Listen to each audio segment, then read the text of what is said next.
You guys, magandang hapon po sa ating lahat. Magandang hapon po ng Miyerkules sa ating lahat. So ngayon po guys ay full moon pa rin dahil kahapon po lamang ng umaga nag-start ang full moon. Kaya ngayon po napakaganda pa rin ng pagpagawa ng mga pampaswerte or ritual sapagkat ngayon din ay full moon pa din po. So ito pong ating ituturo at sa inyo ngayon ay maaari po natin itong gawin.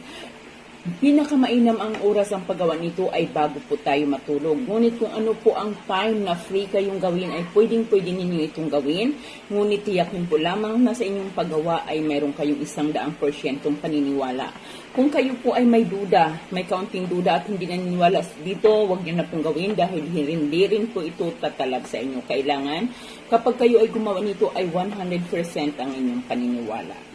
So ito po ay upang mas maging malambing siya.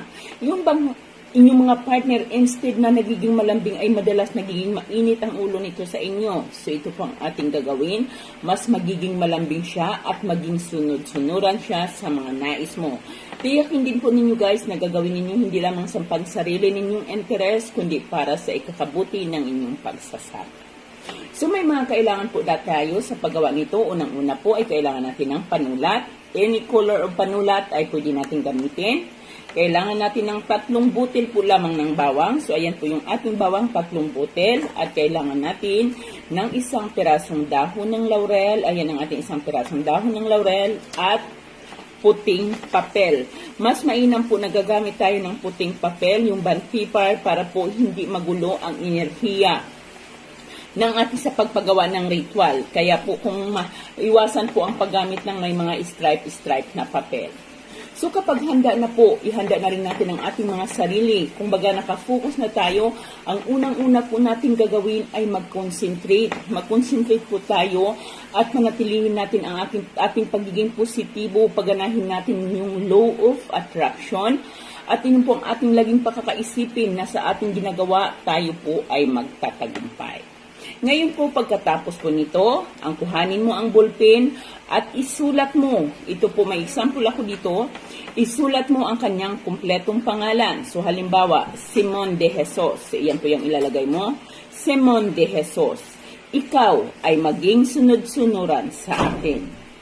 Simon de Jesus. Pangalawa guys, Simon de Jesus, ikaw ay maging sunod-sunuran sa akin. Simon de Jesus, ikaw ay maging sunod-sunuran sa akin hanggang 7 beses. Pagkatapos mong isulat ang kanyang pangalan, ay isulat mo ang salitang ito, ikaw ay maging sunod-sunuran sa akin. Sunod ganun po ulit gagawin ninyo hanggang sa 7 beses. Pagkatapos po, sa dahon naman ng laurel, ay isulat mo ng 3 beses ang kanyang pangalan. So dito, Simon de Jesus. Simon de Jesus, kung hindi po magkasya ng 3 beses ang kanyang pangalan dito sa harapan, ay maaari po ninyong isulat dito sa likuran ng ating dahon ng laurel.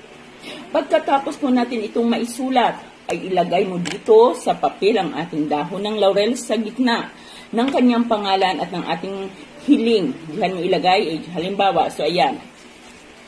Ayan ang ating papel, atin niyang itupi. So ayan, dito mo ilagay sa gitna ang ating papel at ipatong mo ang ating bawang dyan.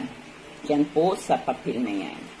Pagkatapos po niyan guys, pagkatapos po ninyo ito guys, ipikit mo ang iyong mata at ikaw po ay magdasal ng isang sumasampalataya ako hanggang sa ipako sa cross.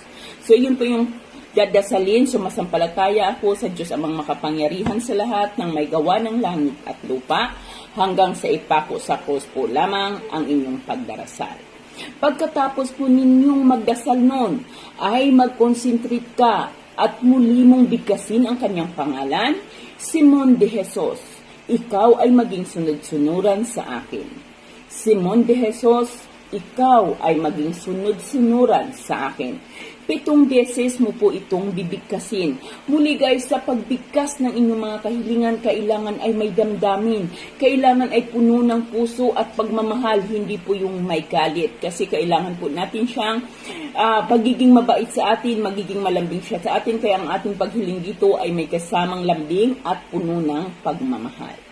Pagkatapos po ninyong humiling ulit, bigkasin ang kanyang pangalan ng 7 beses at ang iyong kahilingan, ay itupi po natin ang papel papasok sa atin dahil tayo po ay humiling. So papasok, ganyan. Ibig sabihin ganito po ang papasok. Tiyakin po na hindi matatapon or hindi mahuhulog ang ating bawang at ang ating ng dahon ng laurel. Wala pong bilang ang tupi, kahit ilang tupi po, as long na mabalot po natin ang papel. So ayan, pwede pa natin itong ibalot, papasok ulit. So ito, ayan, iikot lamang po natin ang papel at ipasok po natin ulit ito. Ayan, so ito na po ang ating papel. Pagkatapos po nito guys, ay ilagay mo ito sa ilalim ng iyong unan. Okay lang po kung ilang ritual man ang mayroon ka sa ilalim ng iyong unan, ay wala po yung problema. So ilalagay po ninyo ito sa ilalim ng iyong unan bago ka matulog.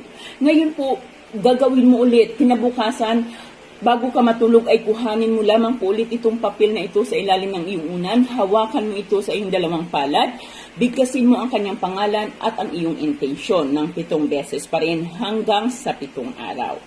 Pagkalipas po ng 7 araw, 7 gabi ninyong pagtulog nito, ay itabi po lamang ninyo ito hanggang sa makikita mong dahan-dahan or unti-unti nang bumabalik ang pagiging malambing ng taong ito sa iyo at sumusunod na siya sa mga sinasabi mo sa kanya.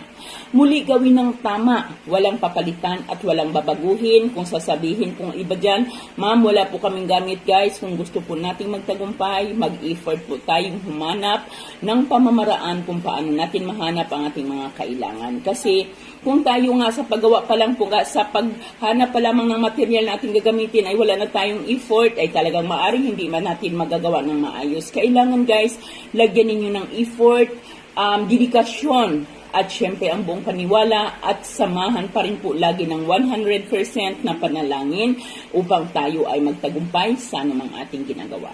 Ayan po lamang guys, maraming salamat at magandang hapon sa ating lahat.